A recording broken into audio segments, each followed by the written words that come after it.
Gue baru mulai jualan di online. Anjir, kenapa ya rugi terus? Belum lama, gue sering nemu nih, banyak orang ngomong gini. Ada salah satu temen gue di salah satu komunitas, itu pas ketemu, dia cerita, anjir, gue jualan di e-commerce ijo, katanya. Udah gitu, bayarnya, gue dapat harga 100.000, gue naikin sedikit, bayarnya beli, check out, dapat voucher, segala macam. Gila, jual berapa ratus piece, bukannya untung, udah senang dapat yang beli, jualnya boncos. Bisa sih kayak gitu. Terus kenapa ya? Ini tuh kayaknya selalu kejadian di seller pemula, di seller newbie, yang bisa dibilang bahkan dia punya duit juga belum, punya modal juga belum. Kenapa semua ketidakadilan ini terjadi? Nah, kalau kalian nih seller pemula dan sering ngalamin ini, gue mau bahas apa yang salah dan gimana caranya biar kalian kagak terulang lagi. Tapi sebelum mulai nih, buat kalian yang baru nonton, jangan lupa buat lu klik subscribe dan lu aktifin tombol loncengnya. Ya. Sebenarnya gini sih, menurut gue ya, kalau yang newbie, dimanapun, mau main game kek, lu mau jualan kek, atau gimana, kayak lu pernah nggak sih ada istilah newbie tol? Ya, singkatannya newbie tol. Kenapa istilah ini muncul? Karena memang newbie itu sering banget jadi korban gitu kan, yang ya ibaratnya apa ya, mungkin lu kurang pengalaman gitu kan, belum tahu, namanya juga baru pemula, sering banget melakukan kesalahan-kesalahan. Nah, kalau yang namanya jualan online, salahnya, resikonya apa coba? Ya rugi, ya boncos, bener nggak? Orderannya dikirim, duit cairnya kurang, potongannya gede banget gitu. Padahal kita sekilas sih ngelihat kayak, oke, gue punya barang cepet, gue jual 115.000, lu kagak tahu ada voucher-voucher dan lain sebagainya. Sekali kejual 100 piece, udah seneng dapat 10 juta gitu kan. Wah, gue untung banyak, gue mau makan-makan udah ini gitu kan. Kayak temen gue. Gitu. Malah mungkin udahnya memang dia makan-makan sih. Ketika duitnya belum cair, dia udah pakai makan-makan. Udah senang-senang, tapi ternyata begitu cair, modal 10 juta, kok cair cuma 9.500.000 ya? Kok uang gue bukan bertambah malah berkurang ya? Nah, ini adalah beberapa apa ya, bisa dibilang jebakan-jebakan. Jadi kalau lu pemula, lu lagi ngalamin ini atau lu kagak mau ngalamin ini, gue mau kasih tahu, gue mau spill apa aja yang harus dilakuin biar kalian kagak salah. Ya, rugi itu sebenarnya gini sih, kalau lu mikirnya rugi, ya, kejam banget gitu ya. Kalau lu langsung mikirnya rugi, terus udah gitu lu mikirnya, gue jadinya nggak mau jualan lagi, itu jangan sampai kejadian. Karena kalau udah mental lu susah, apa ya, udah lu nggak bisa ngapa-ngapain. Tapi jualan itu memang ya basicnya juga pasti di awal perlu belajar. Anggaplah biaya belajar, bener nggak? Kalau positifnya, gitu nggak? Nah, kenapa bisa rugi? Sebenarnya gini, rugi semuanya nggak beda dari salah ngitung. Jadi tadi ya cerita si temen gue, kalau temen gue tuh dia bahkan sampai begitu tahu cairnya, dia modal 10 juta. Gitu ya, dia udah jual harusnya ambil untung, udah gitu dia itu cairnya 9.500.000, dia rugi 500.000, dia sampai berusaha nego ke si supplier dia, gimana caranya biar harganya lebih kurang, ya nggak bisa lah kata supplier, emang harganya segitu, lu yang salah gitu kan, lu yang salah ngitung segala macam, semua dimulai dari salah ngitung. Salah ngitung tuh apa ya, macam-macam gitu kan. Ada salah ngitung HPP. Kalau HPP gini, ini biasanya kejadian kalau misalnya lu bikin sesuatu. Contoh lah, misalnya gue bikin buku, bikin planner, ini kan harus dihitung ya, HPP-nya berapa. Oke, karena kadang gini, ada biaya-biaya yang kita tuh nggak terduga, nggak kemasukin. Contoh sesimpel dari, gue lagi mau bikin satu produk hampers, dari salah satu brand yang kita punya, Affiliate Academy, mau bikin hampers ceritanya. Nah, hampers itu kan nggak cuma ngitung, oke, barangnya apa. Tapi kan kadang kita harus ngitung packagingnya apa aja. Ada tambahannya nggak? Ada bonusnya nggak? Ada gimmicknya nggak? Ketika lu salah gimmick, ya kadang susah juga gitu loh, nggak bisa diapa-apain. Contoh aja ya, sesimpel kayak gini. Lu tahu dari salah satu buku yang 0 sampai 1 juta dolar dalam 6 bulan di TikTok Shop, itu sebenarnya jujur kalau dihitung ya, ini kita ada salah ngitung. Ini nih harga kemurahan banget. Seriusan, harga kemurahan banget. Kenapa? Dari bukunya tebal, belum dari value-nya, belum dari bonus-bonusannya, belum dari budget iklan, belum dari kita afiliator, dihitung-hitung kita tipis. Makanya kalau lu nggak punya itu ya rugi banget nih, mumpung masih kita berarti apa ya, kita agak beramal lah di situ gitu. Nah, di sini gue nggak salah ngitung. Di A sampai Z ini jadi afiliator sukses, gue nggak salah ngitung. Oh, ini cuannya lumayan, itu untungnya lumayan gitu kan. Nah, itu adalah ngomongin HPP. HPP kan macam-macam ya biayanya ya. Bahkan biaya penyimpanan, biaya buat packing, biaya apa, itu kalian harus hitung. Nah, biasanya yang pemula sering salah di situ. Ada lagi yang budget iklan. Nah, kalau budget iklan tuh kayak gimana? Gitu, karena budget iklan itu sesimpel kayak gini. Kan iklan tuh nggak bisa prediksi ya. Gue sih pengennya iklan 10% dapat untung. Tapi kadang kita keluar 100.000, belum tentu dapat 1 juta.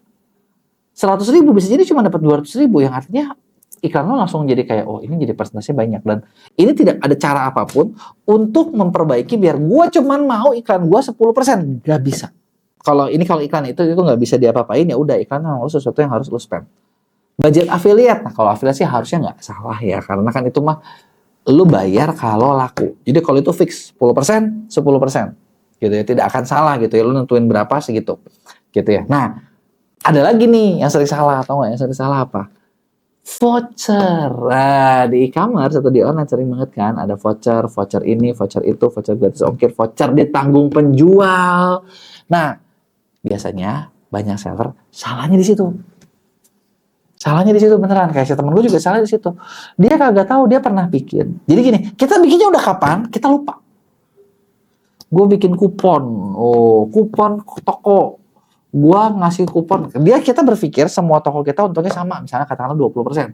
Jadi ketika gua ngasih 5% gak rugi dong, bener nggak? Nah, tapi yang mereka lupa adalah gimana kalau satu kali ada bayaran nawar, kita bikin penawaran khusus, kita bikin harga khusus yang cuma buat satu bayar doang. Nah, di situ lu kagak ada untungnya, bener nggak? Ya, nah itu ya, itu yang tadi. Jadi itu sering banget banyak yang salah. Nah, ada lagi tuh yang sering dilupain apa? Biaya admin marketplace-nya sendiri. Nah, ini sering lupa. Kenapa gue sering lupa? Karena gini, ini tuh nggak berasa. Contoh gini ya, gue punya barang, harganya 100.000. Gue jual 125.000. Nah, kan kita berpikir gue cuan 25%. Itu salah, guys. Kenapa? Karena ketika lo barang 100.000 jadi 125, lo dipotong admin e-commerce. Admin e-commerce 10%. Karena kan kita suka mikir di logikanya gini, gue barang cepet, jual 125. Ya, dia kasih 10%, 10.000, gue masih cuan lah 15.000, bener nggak? Nah, lu lupa, 10% itu bukan dari harga modal lu cepet. Tapi dari harga 125. Yang 10% dari 125 adalah 12.500. Ya kan? Nah, 12.500, kalau barang modal lu cepet, udah dipotong 12.500. Untung lu udah tinggal 12.500. Belum biaya iklan, belum biaya packing, belum biaya ini itu. Nah lo, kayak itu nggak maksud gue. Nah, makanya itu adalah beberapa kesalahan seller. Belum affiliate. Nah, idealnya kayak gimana? Nah, idealnya sebenarnya adalah lu punya persentase 25% nggak cukup. Memang kalau zaman sekarang tuh bisa dibilang ya kayaknya mungkin lu butuh berapa ya? 100%? 200%? Tapi ketika makin harga juga makin harganya makin naik, dan banyak orang suka ngerasa, aduh, kalau kayak gini gua nanti gimana nih? Orang nanti nggak mau gitu, orang nggak mau beli, orang nggak mau gini, gimana gua ngiklan, gimana gua ini, dan lain sebagainya. Makanya sebenarnya gua mau bilang sama kalian, tugas kalian yang gue sering bahas ya, dulu gue sering bahas tentang kalau yang nggak banyak orang sadar adalah dagang sama bisnis itu beda. Dagang itu lo ibarat gini, lo ambil barang cepet, lo jual jadi 120.000. 20% itu aja kita ngerasa kayak udah gede banget, dan kadang orang nggak mau beli.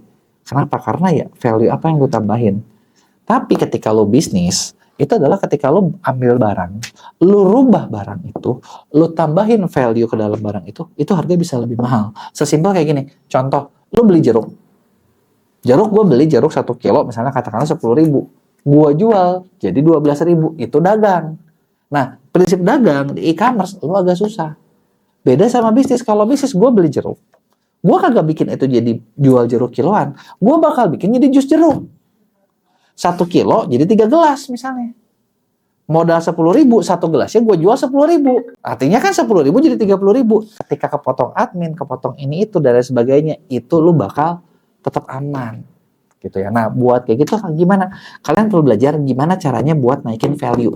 Kalau lu misalnya pengen belajar, gue pernah bikin videonya, lu lihat di video yang ini. Gitu ya. Gimana sih caranya lu naikin value supaya barang lu bisa dibeli pembeli meskipun harganya cukup mahal. Nah, kalau misalnya ada di antara kalian yang, aduh, gue pengen nih biar gue nggak salah terus, ada nggak yang bisa ngedampingin? Tenang, kita diem ya.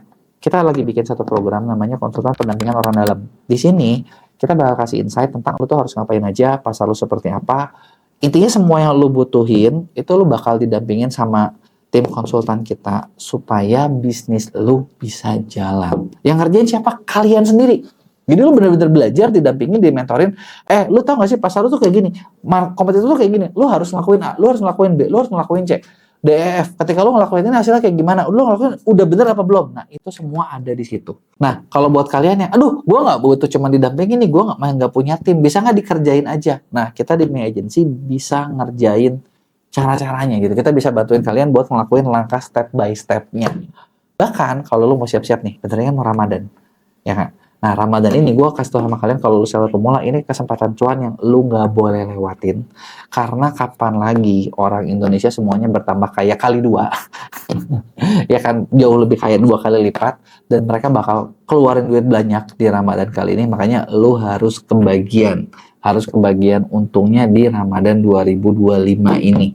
Nah, kalau lu pengen tahu mau belajar, kita di MEA mau bikin workshop juga tentang persiapan cuan Ramadan 2025. Kali ini yang bawain adalah salah satu tim gua yang memang sudah pengalaman buat ngerjain berbagai seller.